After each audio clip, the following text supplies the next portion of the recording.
This is the John Meccico Show on Talk Radio 1680 KGED. Now, here is John Meccico.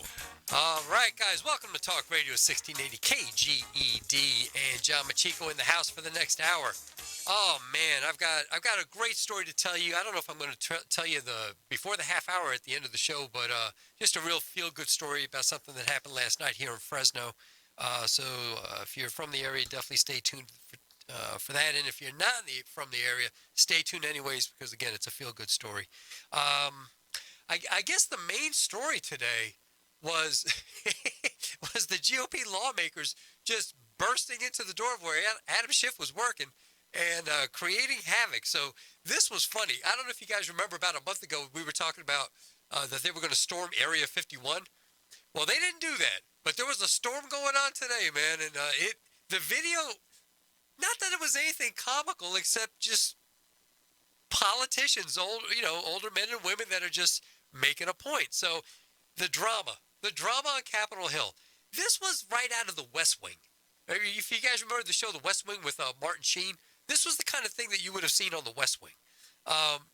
Surprisingly this time, Donald Trump wasn't the main focus, at least not directly. He wasn't in the middle of the fray. All right, so but he is, but he's not, as always. All right.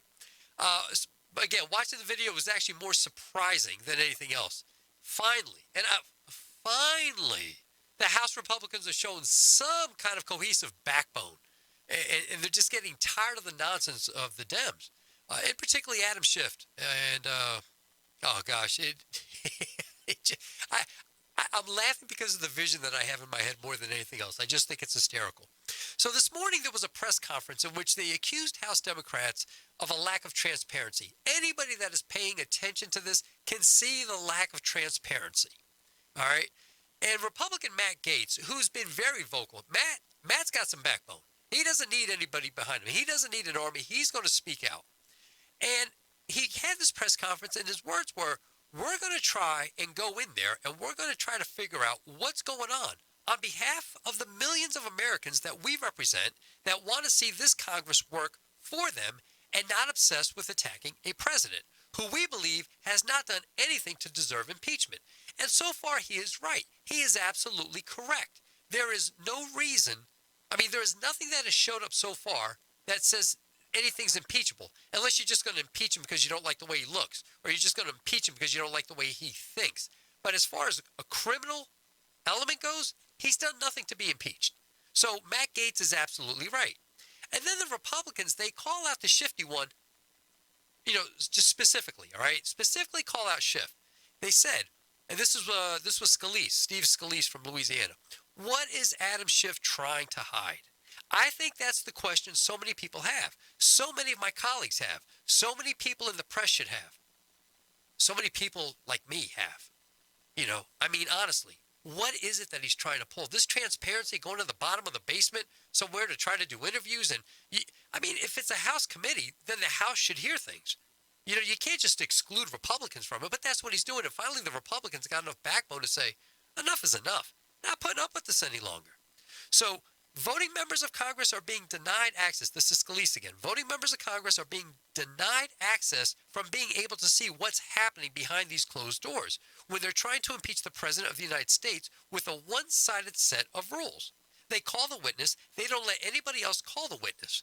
We're going to go and see if we can get inside. This is what Gaetz had said at the conclusion of the press conference. Now, mind you, it isn't like Adam Schiff has some kind of reputable characteristics about him. He's been repeatedly lying. He has just lied and been caught in his lies. To the point that we don't really believe that there was a whistleblower. I'm certainly just of the impression that he created this fictitious whistleblower. I think it was just all in his imagination. And now there's a second whistleblower. Nobody can be named, which is not right. You're talking about the President of the United States. If somebody's going to make accusations like that, then they have to be called out. On top of it, this isn't really a whistleblower. We've already talked about that. They can only go against somebody in maybe the House or the Intelligence Committee. The president's above all that fray. He's above all that. You can't do that to him. Anyways, that's just rehashing old news, and I don't want to bore you with that again. Anyway, so after the press conference, and Gates says, we're going to go and we're going to see if we can get inside. Gates leads the charge. The House Republicans essentially stormed a closed-door session in what's called the Sensitive Compartmented Information Facility, or the SCIF. The closed-door session had to do with the impeachment investigation of President Trump. Of course, what else would Schiff be doing? Does he concentrate on anything else? No. No, he doesn't at all. He doesn't concentrate on anything else. It's all about, it's Trump, Trump, Trump, 24/7, impeach, impeach, impeach. Like he doesn't have other things he should be concentrating on.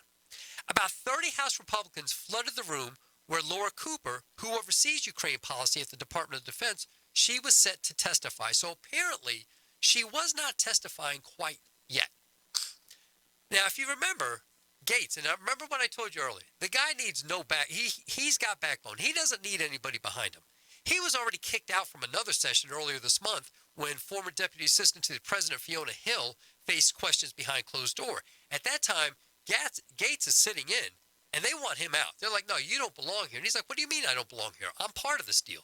But Jerry Nadler claimed to have begun the impeachment inquiry weeks ago. He said, this is Gates talking. Now his own judiciary members aren't even allowed to participate in it. This is talking about when Gates got kicked out a couple weeks ago. And he's right. How could your judiciary members not be allowed to participate in something like that? And he said, and yes, my constituents want me actively involved in stopping this kangaroo court coup run by the shifty Schiff. Can you deny what Gates is saying? He's absolutely correct on this. He's absolutely correct. If so, yeah, I would hope, I hope people are getting the message. I really do hope that they're getting the message. So back to this morning. The Republicans showed no sign of leaving anytime soon. Not only were they prepared not to leave, they decided they were going to order out. Order out, yes. 17 pizzas arriving that afternoon. At least that was the plan. Hopefully with no ranch. All right. Hopefully no ranch dressing on the pizza. All right, Jairus, if you're driving home and you can hear this, 17 pizzas, no ranch. All right. And look, these guys are they're from back east. All right. These guys aren't putting ranch on a pizza. So maybe the Dems are because they may roll that way, but not these guys. Let's hope not. All right. And for some reserve, just to make sure that you've got a little energy in case the 17 pizzas just put you in a comatose, just in a coma from sleeping. Doug Lamborn from Colorado, he shows up with what he described as relief supplies for the GOP members. 2 large bags of Chick-fil-A. 17 pizzas may not be enough. Let's get some Chick-fil-A. God bless them. That's some beautiful stuff right there. So the question was, what did Schiff do? What did he think? What did he say? What was his response? Representative Roger Marshall, who I think is from Kansas, I want to say, he said he doesn't have the guts to come talk to us. He left. He just got up and left. He doesn't have the guts to tell us why we can't come in the room, why he doesn't want this to be transparent. It's the biggest facade, the biggest farce I've ever seen in my life. Republicans are not the only ones criticizing the investigation for its lack of transparency, by the way. There's one Democrat that's on the Democratic stage that she's questioning it. Guess who that would be? Tulsi. Jairus' girl, Tulsi. Right? I mean, Tulsi's the only one that's got enough guts to do it. I don't understand how Tulsi Gabbard doesn't get enough love from the Democratic Party. She would be the only one that might have a chance against Trump. Anyways, Tulsi had come out and said on yesterday, disappointed with the lack of transparency and warned that it would undermine the integrity of the investigation. It has. It already has. I'm at the point that anytime any impeachment news comes out, I'm like, you know what? Did they take a vote? That's all I want to ask. Did you take a vote? No. Then I don't want to hear it. That's really what it's come down to. Did you take a vote? If not, I don't want to hear this. It's nonsense.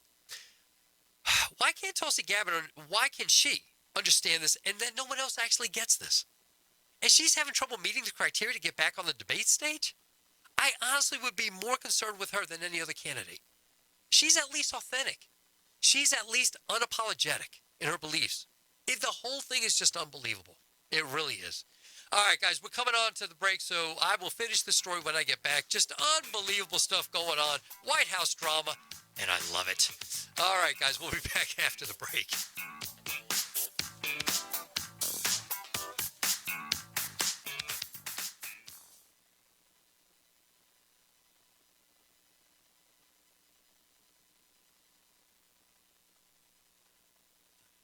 All right, Facebook. Hello, Joan.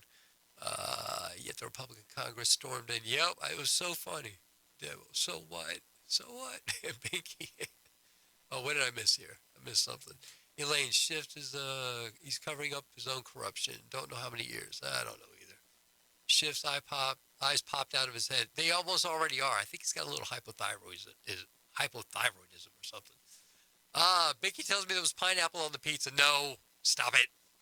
Kim, hello, Kim. How are you? Elaine, who puts ranch on a pizza? That's what I'm saying. Elaine, you're from Jersey. You understand this. Over here, they put ranch on a pizza.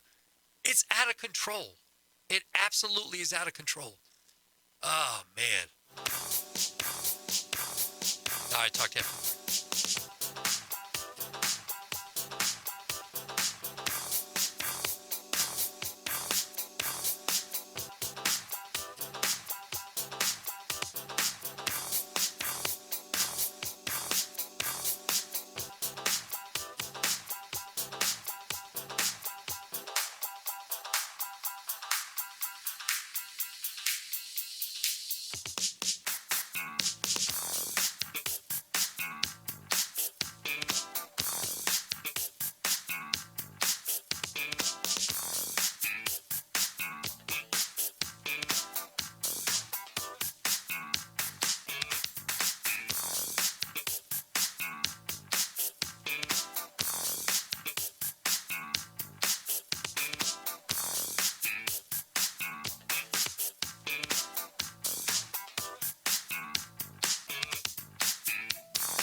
Back to the John Meccico Show on the Valley's new talk leader, Talk Radio 1680 KGED. All right, welcome back to Talk Radio 1680. Our phone numbers are 559-442-1680. So one of our Facebook guys said that he thinks they probably put pineapple on the pizza. I don't know. That's just a salad. That's just a fruit salad with dough underneath. I don't know. I don't see the pineapple. I see people eat it, but I don't get it. Anyway, to complete the thought on this, again, Tulsi Gabbard gets this. I don't know why the other ones don't. I'm not sure that this whole thing with so what we're talking about, if you're coming in late, is that we're talking about how the Republicans just kind of stormed Adam Schiff's interview because there's no transparency, and it looks like they just got a little backbone, and they're just kind of sick of it.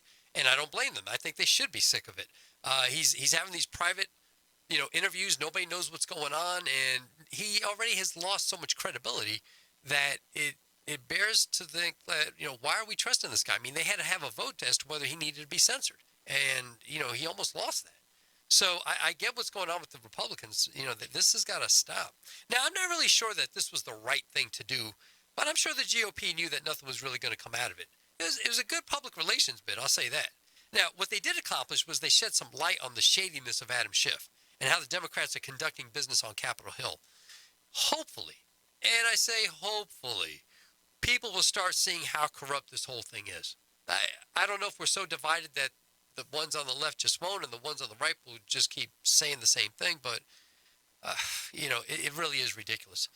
They also did do one thing that I think is helpful. They also sent a warning shot to Schiff and Pelosi that the GOP is not going to just sit idle any longer while Schiff and his cronies just run amok and devalue the integrity of Congress and lawmakers any longer. And they shouldn't. I mean, they do kind of need a statement that says, look, we're going to call you out. And if we have to, we're going to embarrass you. You know, you're not just going to keep pulling this off. And I've been very frustrated by it. I'm like, I've been saying here for a couple of days now, when is the GOP going to do something? You know, when are they going to go ahead and just call these guys out? So I'm glad that it happened. I really am. So we'll see what comes out of this. All right, so we got a caller on the line. We have Dan from Idaho. Dan, are you on? Hello. Is he on? I think I got this on here. Yeah, he should be. One more time, Dan. I guess he's off the air. Okay. I probably took too long. All right. Sorry about that, Dan. If you're listening, if you want to call back, please do so. I'll try to get you on a little bit sooner. We had to go to that commercial break. All right. So that's the story on that. And, you know, again, I like the fact that the lawmakers just decided to do something. You know, I'm just glad for that. Oh, I see somebody on the phone. Are we doing this? No. All right. All right. So, oh, man, there's other stories to go to. I got so many things to go to here. What am I doing next? All right, let's talk about this. The NBA, they had their opening telecast last night. We had TNT is the big, you know, they're the ones that televise every Tuesday and Thursday, and you've got Shaq, and you've got Charles, and you have Kenny Smith, and you've got Ernie Johnson. And they couldn't avoid this subject. They had to bring it up because it was just so prominent over the last couple of weeks. And credit to them that they at least brought it up. So there's at least one NBA great who he does get it when it comes to the situation in Hong Kong. Former NBA superstar Shaquille O'Neal, he voiced his support for the Houston Rockets general manager Daryl Morey, who tweeted out the now famous statement that sent the NBA-Chinese relationship in some kind of mayhem when he showed support for the Hong Kong protesters. And, you know, listen, I'm glad somebody did. Now, again, as I said, last night was the NBA season opener, and it was covered by TNT, but apparently they only covered one game over in China. O'Neal, he weighed in on the controversy. He said, some may say, let me say this first. Some may say that he now is a former player so that he can maybe speak more freely about the situation. But I don't think that that's the case at all. Shaq has always been very military. Anyone who knows anything about Shaq, his history, they know that he grew up under a military father, and he has great respect for what the country stands for. He has never been shied away from that. He has always spoken very highly of the United States military, and again, you know, I don't think he would ever want to disobey the things that his father taught him. Now, I think if he was playing today, I think he still would have said the same thing as a player as he is saying now as a former player. I really have no doubt in my mind about that. The NBA and its players have struggled to navigate the fallout from Chinese censors and the United States public relations. I mean, it's just been a catastrophe. Now, it's been a catastrophe because of some of the players that have spoken up, particularly LeBron James. But that got, you know, just massive media. Now, NBA Commissioner Adam Silver, he's been forced to put himself in the middle of this. Obviously, he's the commissioner.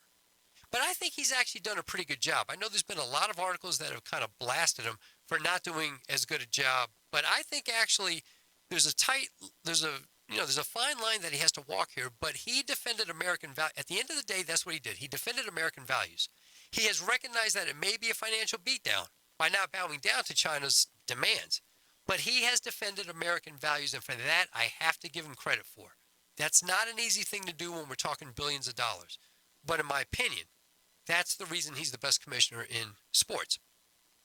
Now, Morey, who has since deleted the tweet and he apologized for any offenses, in my opinion, there was nothing for Mr. Morey to apologize about. He was correct. Despite what LeBron James says, Morey did understand the situation correctly. He was being, it was being said that he did not understand the situation. He understood it very, very, very well. He had absolutely nothing to apologize for. I'm sure that the players would like him to apologize for the billions of dollars that the NBA may be losing. But there's things that are more important than money, like human life and human sacrifice, which I'm sure I'll get to in a minute here in this talk. Now, Shaquille O'Neal said on last night's TNT show, we, as the American people, do a lot of business with China. And they know, and they understand our values.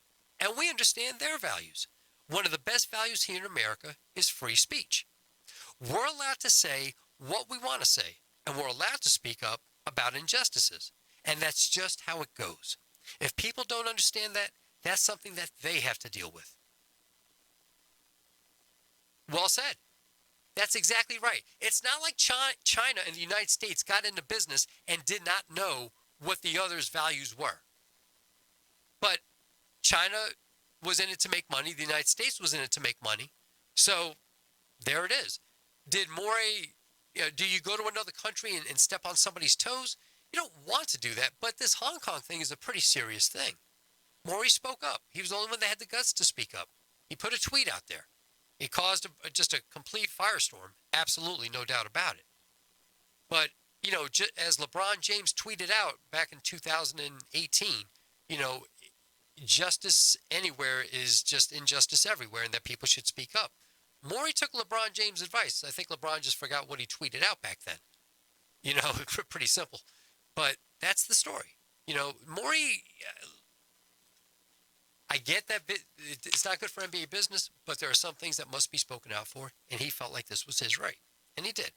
So O'Neal went on to say, Daryl Morey was right. Whenever you see something wrong going on anywhere in the world, you should have the right to say, that's not right, and that's what he did. You can't really say it any clearer than that. Good for Shaq. Good for Shaq. Now, also of note, Kenny Smith, he pretty much took O'Neal's side on this. And Ernie Johnson, I watched the clip. It was about a 10-minute long clip early this morning. He took O'Neal's side. Ernie Johnson tried to find a middle ground through all this. And listen, I get Ernie Johnson's position. He's trying to, he's trying to be that guy in the middle, trying to say, I see this side, I see that side. But I think overall we understood that he also kind of took Shaq's side. Charles Barkley, on the other hand, he defended players like LeBron. He basically said, or his point was that if you work for a company, you can't say things that will hurt the group that employs you. My gosh, Charles has spoken about anybody and everybody that's employed him. He really can't speak like that, and you really can't. This is confusing to come out of Charles Barkley's mouth. There was a bit of confusion because players do this all the time. They all say, but I have a platform. I have a platform and should be able to use it to speak on things besides the sports I play. Well, you know what? Many of these NFL players, they created havoc for their teams and the NFL a few years back when taking a knee. And they went on to speak about social injustices that they felt were going on. No one said that. No one said to them what Barkley's saying now. Nobody. So I got a question, hey, listen, if you're going to use your platform, don't get upset when it comes back at you. And you're in a group. As an NBA, you always talk about, hey, we're a family. Well, Daryl Morey is part of that family. So one of yours spoke up against an injustice that's going on in Hong Kong. Maybe you should have his back. Maybe you should because it's the right thing to do.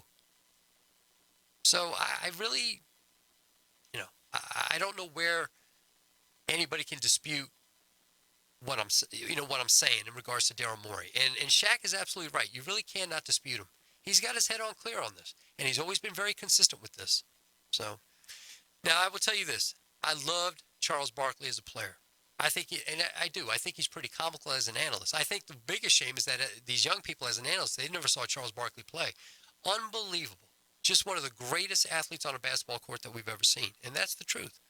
Unfortunately, he's got this one wrong. You can't play both sides here. And unfortunately, the point he tried to make last night came off as money's more important than the sacrifice of human life and human dignity. I'm sorry, Charles, but you will lose this fight every time. Every time you're going to lose this fight. I know Charles Barkley's history better than most people around the country because I lived in the Philadelphia area when he played for the Sixers. And I'm telling you, Charles mouthed off about everything. He had no filter. He doesn't have a filter as an analyst, which is the reason that he can speak the way he speaks and get away with it. That's just Charles. Even if it's wrong, that's just Charles. Charles is wrong on this because this isn't a funny matter. This is a serious matter. I mean, when you see what's going on in Hong Kong and you see how they're being treated, some of these people. I mean, I've referenced to the one girl who was a medic, a volunteer medic, just trying to help people that got hurt, and she ends up getting beanbagged in the eye. And I don't know if she lost her eye or not. There was just blood everywhere. They hate to be so graphic, but I mean, that's the kind of thing that was going on. Now, I'm sorry, but for the Charles Barkleys of the world that are defending LeBron James, you can't look at a video like that and say and believe what you said. There are some things that are more important than money. And look, if it costs you an extra couple $1,000,000 when you're so cashed up that you don't know what to do with all the money you have, I'm sorry. I'm sorry. It's just the way it is. You know, if you're going to be so upset about the history of this country, for instance, and let's say slavery, for instance, well, then you got to look at this Hong Kong thing and understand what they're fighting for. They're fighting to not be under an authoritarian figure. They're fighting for their freedom. They want to keep the freedoms that they have. So you can't argue one way and then think about it the other way. It's just not going to fly. Shaq, good job on your part. I know, again, we know that Kenny Smith and Ernie Johnson got to try to take the middle road here, but there's not many players that would speak the way Shaq spoke on this, and he spoke the truth. So good for Shaq. I'm pleased that he did that, and I think it's really important. All right, when we get back, we're going to I've got a great story about the Fresno Rescue Mission and just something that happened last night, just absolutely unbelievable. Also, when we get back, I don't know if I'm going to go with, I got a few stories going on. One that's just absolutely ridiculous, so stay tuned for that. So, all right, guys, we will be back after the break. And Dan, I see that you're back on the air, and I will get you on as soon as the break is over. All right, thank you.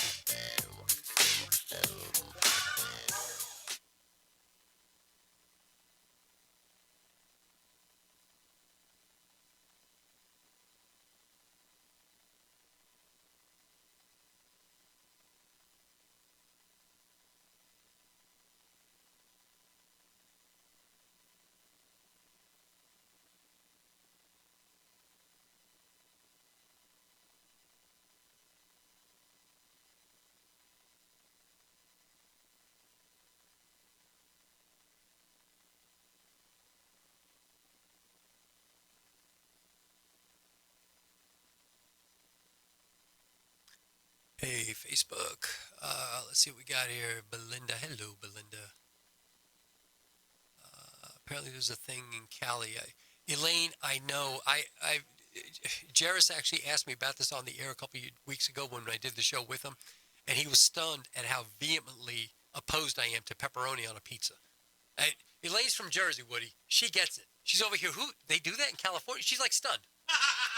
I'm telling. They don't know, Elaine. Unfortunately, yes, they do. I know. Well, first time I saw it, Elaine, I'll tell you a quick story. First time I came here to ask for pizza, the guy asked me if I wanted a ranch. I said, I didn't order a salad. I ordered a pizza. I had no idea what he was talking about. So, anyways, one day I'll recount that story.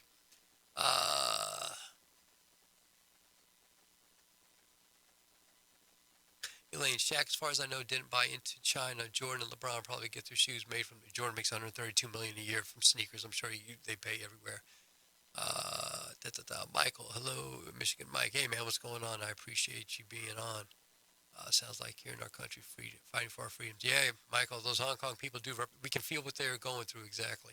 Guys, thank you so much for joining in. I appreciate it.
Valley's new talk leader, Talk Radio 1680 KGED. Here again is John Meccico. All right, guys, welcome back to Talk Radio 1680 KGED. The phone numbers are 559-442-1680. By the way, if you're not listening to Jarris Jackson at 2 p.m., you're missing out. And the Guillermo Moreno show coming up at 5. All right, so actually, Dan got cut off, but I understand that he is back on. So, Dan, are you there? Hello, John. It seems we had an issue. Thank you for getting to me, sir. How are you today? I'm doing fine. How are you? I am doing well. My name is actually Steve. There seems to be been a mix-up, but that's okay. I'm not angry about that. That would be a strange thing to be angry about. I will just let it roll off my back. All right. So, what? Go ahead. Oh, I'm sorry. I did not mean to cut you off. I feel as if I have made an error in this interaction, and I hope that does not upset you in any way, and I hope you still do wish to continue the conversation with me at the moment, sir. Dan, I'm going to have to go. I'm sorry. All right, guys. Sorry about that. Anyway. All right, so there was a story that I hate even talking about this story, but it is absolutely mind-boggling to me, and I have to bring it up. I just have to. The story has to do with, this was so shocking. I was driving home last night from an event in downtown Fresno, and I'm listening to the story on the radio, and my jaw just dropped when I heard this. All right, this may be just as shocking to you as it is to me. I mean, it was just horrific. So, a mother in Dallas, Texas, is allowing her 7-year-old son to undergo chemical castration for a gender transition.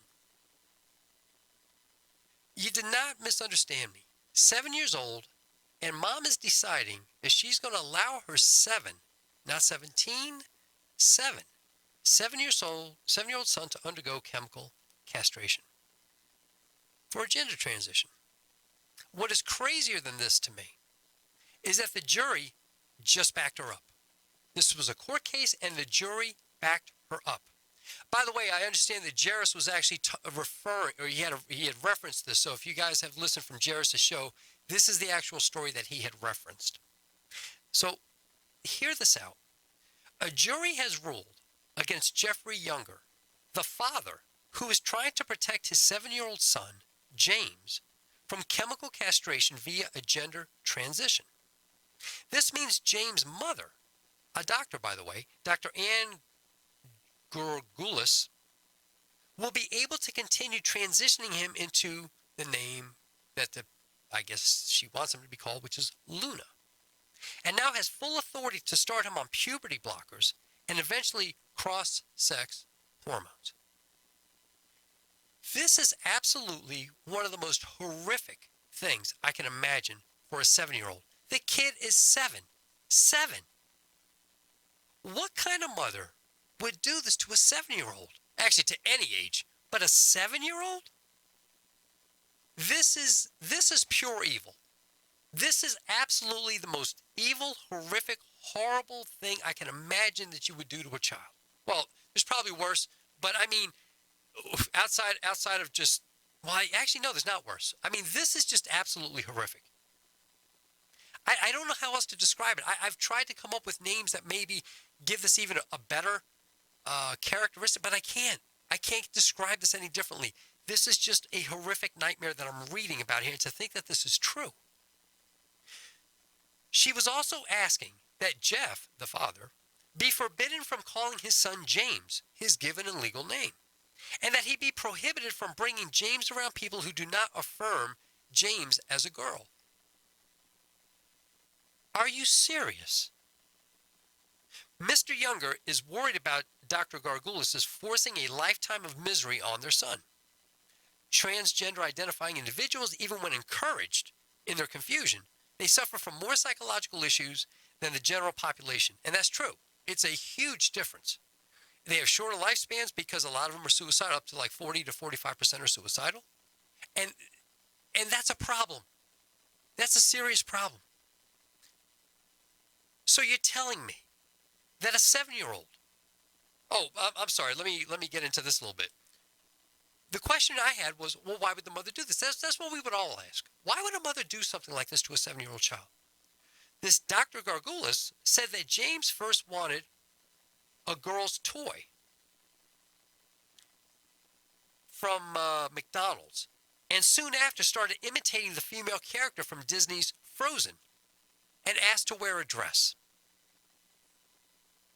This was the straw that broke the camel's back? This is when you decided to do this? So you're telling me that a 7-year-old who liked to play with a doll has you now thinking that he needs a sex change? That's what you're telling me. Little boys all the time, if it's there, they just play with it. Kids paint their toes, whatever. That doesn't mean you give them a sex change. They're not even at the age where they can really understand what's going on. Oh my gosh, I can't fathom this. Who needs psychological help is the mother. That's who needs psychological help. I would be calling CPS. ASAP. CPS, Child Protective Services, needs to get involved in this case somehow. This has to go to a higher court. Something has to happen. This father is absolutely right. This cannot go on. Not only are you deforming a 7-year-old physically, but the emotional and psychological torment that this mother is about to put on her own child, that is absolutely unthinkable. I'm telling you, I heard the story last night driving home. My jaw hit I was like, no, I could not have heard that right. I had to go and look this story up, and I'm just like, this is true. This is actually happening. And this woman is a doctor, by the way. She's a pediatrician. She is seeing other children. Not only is she allowed near her own children, she's allowed near other people's children as well. You've got to be kidding me. I cannot urge any parent whose child is seeing this pediatrician to get out. Get as far away as you can. You find another pediatrician. I don't care how far that pediatrician is. I don't care how far you have to travel. This cannot happen. This is absolutely disgusting. She's a pediatrician doing this to her own 7-year-old child. What is she doing? Is she looking at him like a scientific experiment? By the way, I think this kid James is a twin. He's a twin. I mean, what are you doing to the other family members that are looking at this? I am completely befuddled. Completely befuddled. The AMA needs to get into this. The CPS needs to get into this.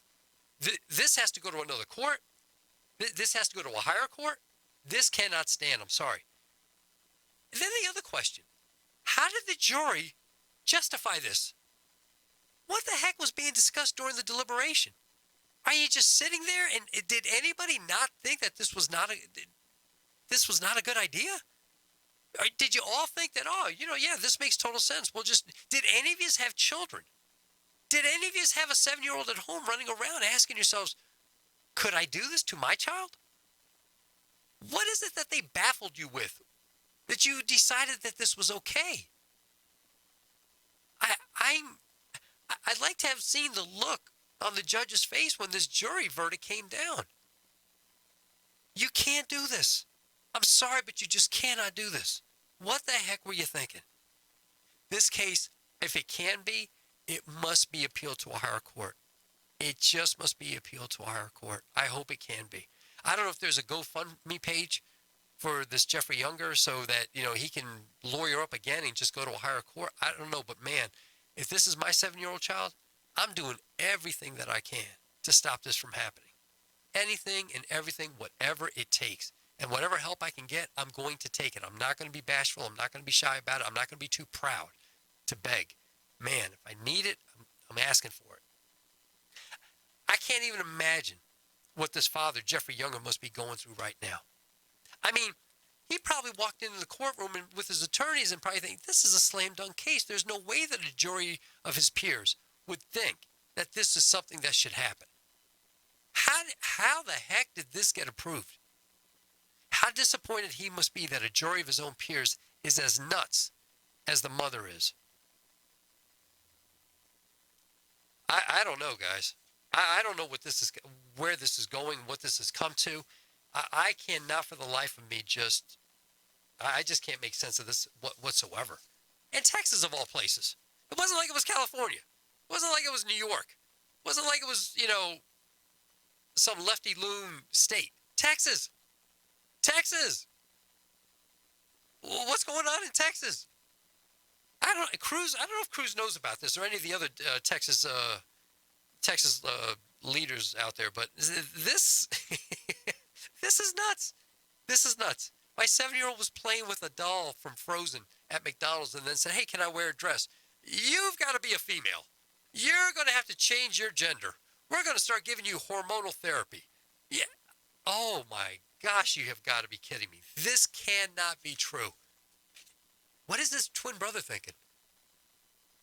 Is he just running away from mom as quick as he can? Like, he needs to go with dad. He really does need to go with dad.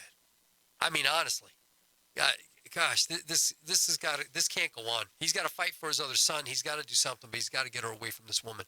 I'm sorry. 7 years old. You cannot do this to a 7-year-old. You absolutely cannot. I know I keep saying it over and over, but that's how horrific or how horrified I was hearing the story. They just lost their minds. They just really have. So, all right, that's the most horrific news that I have. I really couldn't have any other horrific news worse than that. But when we do come back, I've got just a great, phenomenal story. Nice, happy ending to today's show. Just something I was really proud of to be at last night. So, yeah, I'm going to ask you to stick around. Our phone numbers are 559-442-1680. You're listening to Talk Radio 1680 KGED. Be back after the break.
All right, guys, I am back to my Fresno. To my Facebook. The father's fighting against it, and he lost. Yeah, I know. It was just so bad. It really was, Elaine. This is a sick world we live in. We need Jesus. Yeah, Michael, we really do. It's getting worse and worse. Barbaric is right, Michael. There are people out there now that went through this, and they now want to go back, and it's too late. Yeah, you guys are so right. Good. I'm glad I got some feedback on it because I was just horrified. Michael, you're right about that too. You're not appreciating the gifts that you got. You watched him and it was heartbreaking. You mean the father, Elaine? Yeah, I think you would mean that. Man. All right, guys, thank you so much for joining in. Elaine, just had pizza with ranch. Just kidding. You better be kidding, Elaine. Don't ever let me hear that. The weirdness gives me sensory overload. You know how to use that phrase so apropos. All right, guys. Thanks again for joining me. I really do appreciate it.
John Meccico on Talk Radio 1680 KGED. All right, guys, welcome back to Talk Radio 1680 KGED. And I have to end the segment or end the show with just a real good feel-good story that occurred last night here in Fresno. So last night downtown, they had the Fresno Rescue Mission banquet. And I've never been to this before, although I've been with the Fresno Rescue Mission for the better part of 4 years, volunteering there. But this was my first time there, and it was absolutely phenomenal. They had over 1,100 people show up to this thing. My understanding is that last year there were about 400 or 500, and it was very touching. It was just a very touching moment. A lot of moments that were very touching. Also, I have to say that the women from the Rescue the Children campus also joined in this graduation. They joined the men. So there may have been 35, 40 people that graduated there. All the people that work at the rescue mission were there, and just the way they treated these guys, and just how proud some of these people were, because they've come from some bad times, and it was just very, very stirring. They had a nice auction there, by the way, which is all kinds of goods. And next time I'm being a part of that auction. They had some stuff I actually wanted. I didn't sign up for the auction, but yeah, next time I'm in.